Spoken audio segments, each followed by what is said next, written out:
दोस्तों, आपका भी आर्थिक स्थिति अगर ख़राब है, यानी कि अगर आप पैसों की तंगी है, तो आप कम पैसे इन्वेस्ट करके बड़ा फंड बनाना चाहते हैं, तो इस वीडियो को अंत तक ज़रूर देख सकते हैं। क्योंकि इस वीडियो में आपको बताऊंगा कि आप बहुत कम पैसे इन्वेस्ट करके आप कैसे एक बड़ा फंड बना सकते हैं। जी हाँ, तो इस वीडियो को अंत तक ज़रूर रखें। और इस वीडियो में आपको जो फंड बताऊंगा वो एसबीआई का है। देखो, अगर आप भी पैसे की तंगी है, आपका जो आर्थिक स्थिति है बहुत ख़राब है और आप अपना आर्थिक स्थिति सुधारना चाहते हैं, तो आपको अपना इन्वेस्ट करना होगा, एक अच्छा तरीका से इन्वेस्ट करना होगा। ठीक है, इन्वेस्ट आप बहुत सारे अलग अलग प्लान में कर सकते हैं। बहुत सी कंपनी है जैसे कि एसबीआई, एचडीएफसी, एक्सिस, बहुत सारी कंपनी है जो कि अपना एक प्लान चलाते हैं। ठीक है, तो उस प्लान में आप इन्वेस्ट करते हैं तो आपको कुछ टाइम पीरियड के बाद बहुत अच्छा फंड्स बन जाएगा। जैसे कि आपको अगर बहुत ज़्यादा ज़रूरी है, बहुत ज़्यादा पैसों का, करोड़ों पैसों का, तो आपको लगभग 25 साल 30 साल रुपया जमा कर सकते हैं। ठीक है, लेकिन अगर आपको बहुत कम पैसे की ज़रूरी है तो आप 15 साल 20 साल में भी आप लगभग 70 लाख 80 लाख रुपये बना सकते हैं। ठीक है, तो डिपेंड करता है कि आपका जो कौन से कितने आर्थिक स्थिति गड़बड़ है, किस हिसाब से आप लगाते हैं। ठीक है, तो यहाँ पर मैं आपको सिर्फ और सिर्फ म्यूचुअल फंड्स के बारे में जानकारी दूंगा। ठीक है, मैं नहीं जानता हूँ कि आपका जो आर्थिक स्थिति है कैसे है, आपको किस म्यूचुअल फंड्स में लगाना चाहिए। तो आप जिस भी म्यूचुअल फंड्स में लगाइएगा, यहाँ पर आप ओवरव्यू देखिए सबसे पहले। ठीक है, और जो आपको पसंद होता है तो आप जिस भी कंपनी के म्यूचुअल फंड्स में, जैसे कि फॉर एग्जांपल एसबीआई में लगाना चाहते हैं तो एसबीआई की यहाँ पर बैंक में भी जा सकते हैं, बैंक के माध्यम से लगा सकते हैं। ठीक है, या फिर आप खुद से भी लगा सकते हैं, क्योंकि इसका जो ब्रोकर है बहुत सारे आता है, इसके माध्यम से भी लगा सकते हैं। ठीक है, तो अगर आप इसमें लगाना चाहते हैं और आपको नहीं आता है तो कमेंट करें। ठीक है, मैं आपको एक डेडिकेटेड वीडियो बना दूंगा कि कैसे आप म्यूचुअल फंड में इन्वेस्ट कर सकते हैं। ठीक है, तो चलिए आज के इस फंड्स पर हम शुरू करते हैं। यहाँ पर आज मैं आपको एक फंड जो बताऊंगा, इसका नाम है SBI long term equity fund direct plan growth. ठीक है, ये जो फंड्स हैं, ये जो फंड्स हैं 3 साल में लॉक हो जाता है। ठीक है, यानी कि अगर आप इसमें पैसा लगाते हैं तो आपको 3 साल के बाद ही आप निकाल सकते हैं। ठीक है, 3 साल तक आप इसमें से पैसा नहीं निकाल सकते हैं। ठीक है, अब ये जो फंड्स हैं इसका जो एनुअलाइज रिटर्न है 25% है। इसका एनुअलाइज 3 साल में ये जो है एनुअलाइज रिटर्न दिया है। अब इसका जो अभी अभी का एनएवी प्राइस है, एनएवी प्राइस का मतलब क्या होता है कि इस म्यूचुअल फंड्स का एक यूनिट होता है 466 रुपये अभी के टाइम में इसका चल रहा है। ठीक है, ये यूनिट आपको अलॉटमेंट किया जाता है।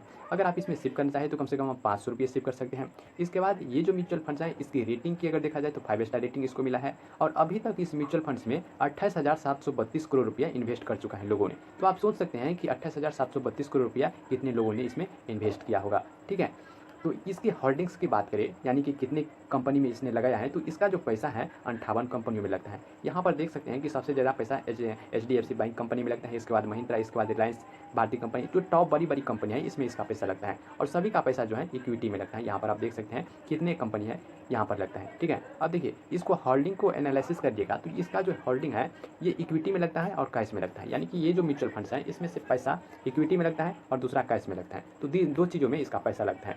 इक्विटी में पैसा लगने के कारण इसमें रिस्क बहुत ज़्यादा हो जाता है। तो अगर आप इसमें लॉन्ग टर्म के लिए पैसा लगाते हैं तो आपको बिल्कुल भी रिस्क का अंदाजा नहीं होगा। लेकिन आप शॉर्ट टर्म में इसमें पैसा लगाते हैं तो आपको रिस्क का सामना करना पड़ सकता है। इसमें आपको हो सकता है कि लॉस भी आ जाए। ठीक है, इसके बाद देखिए इसमें कौन कौन से सेक्टर में कितना पैसा लगा है। तो यहाँ पर अदर जो सेक्टर है, अलग अलग सेक्टर में 25% रुपया लगा है। इसके बाद फाइनेंशियल सेक्टर में लगा है। इसके बाद energy, technology, health care, automobile, यहाँ पर आप परसेंटेज में भी देख सकते हैं कि इसमें कितना परसेंट पैसा इसमें लगा है।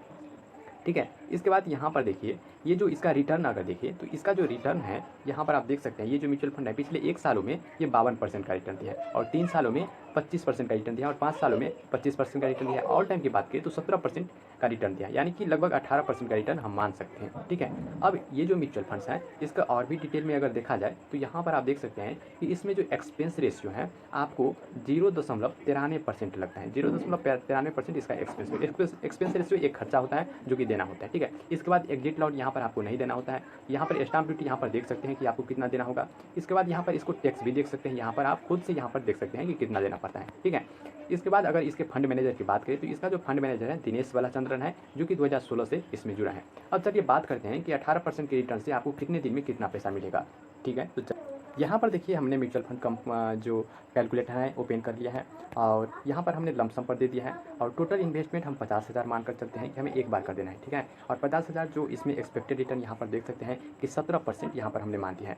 और यहाँ पर देखिए कि जो 10 साल में हमें जो बनता है, 10 साल में आप जो 50,000 रुपये जमा करेंगे इसको आपको 2,57,000 रुपये एक्सपेक्टेड रिटर्न आपको देगा। यहाँ पर अगर हम समय को बढ़ा दें अगर और 20 साल कर दें तो यहाँ पर आप देख सकते हैं कि आपका जो पैसा है 13 लाख हो जाता है। सिर्फ और सिर्फ 50,000 रुपये जमा करते हैं एक टाइम में और लगभग 20 साल के बाद आपको 13 लाख रुपया मिलता है।